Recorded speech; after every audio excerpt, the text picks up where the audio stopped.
Hello, നിങ്ങളെ 2 ദിവസത്തേക്ക് മൈസൂരിലേക്ക് trip plan ചെയ്യുന്നുണ്ടോ? എന്നാൽ ഈ വീഡിയോ നിങ്ങൾക്ക് ഉപകാരപ്പെടും കേട്ടോ. ഞങ്ങൾ കഴിഞ്ഞ മാർച്ചിലാണ് പോയത്. അതുകൊണ്ടാണ് കേട്ടോ ഈ സൈഡിലൊക്കെ ഇങ്ങനെ ഈ ഉണങ്ങിയ പോലെ പച്ചപ്പൊന്നും ഇല്ലാണ്ട് കാണുന്നത്. പോകുന്ന വഴിയിൽ മാനിനെയും കുരങ്ങനെയും കടുവേനെയും ഒക്കെ കാണാമെന്ന് പല വീഡിയോയിലും കണ്ടിരുന്നു. പക്ഷെ ഞങ്ങളൊന്നും കണ്ടിനെയും കാണാൻ കിട്ടിയില്ലല്ലോ എന്നുള്ള സങ്കടത്തിൽ ഇങ്ങനെ മുന്നോട്ട് പോയിക്കൊണ്ടിരിക്കുമ്പോഴാണ് ഇവനെ കണ്ടു കിട്ടിയത്. എന്താ രസമാണല്ലേ ആ വരവ് കാണാൻ. ആടിപ്പാടി പതുക്കെയുള്ള ആ നടത്തം നോക്കി നിന്നു. പക്ഷെ അധിക നേരം നോക്കി നിന്നാൽ എപ്പോഴാണ് നമ്മുടെ അടുത്തേക്ക് ഓടി വരിക എന്ന് പറയാൻ പറ്റില്ലല്ലോ. അതുകൊണ്ട് ഞങ്ങളങ്ങ് വിട്ടേക്കുക നേരെ മൈസൂർ പാലസിലേക്ക്. മൈസൂർ എന്ന് കേൾക്കുമ്പോഴേ നമുക്ക് ആദ്യം ഓർമ്മ വരുന്നത് പാലസാണല്ലോ.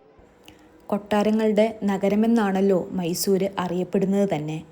മൈസൂർ പാലസ് കൂടാണ്ട് മറ്റൊരു പാലസും കൂടിയുണ്ട്, ലളിതമഹൽ പാലസ്. ഇത് ഇപ്പോൾ ഒരു ഹോട്ടലായിട്ടാണ് റൺ ചെയ്യുന്നത്.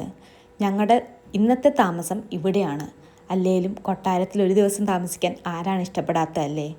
അവിടെ ചെക്ക് ഇൻ ചെയ്തിട്ട് ഭക്ഷണമൊക്കെ കഴിച്ചിട്ട് നമ്മൾ നേരെ വന്നേക്കുന്നത് വൃന്ദാവനിലേക്കാണ് കേട്ടോ. അവിടെ ലൈറ്റ് ഷോ ഉണ്ട് 5:30 ആകുമ്പോഴത്തേക്ക്. അതും ഒന്ന് കണ്ടേക്കാമെന്ന് തീരുമാനിച്ചു. ആദ്യം നടന്ന് കണ്ടിരുന്നു വൃന്ദാവൻ ഫുൾ. ഇനി നമുക്ക് ലൈറ്റ് ഷോ കാണാം കുറച്ച് നേരം.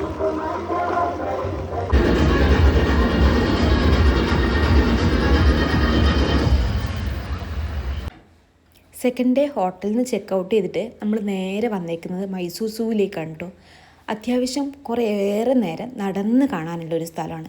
എന്തായാലും ഒരു 2-3 മണിക്കൂർ നടന്ന് കാണാനുണ്ടെന്നാണ് എനിക്ക് തോന്നുന്നത്.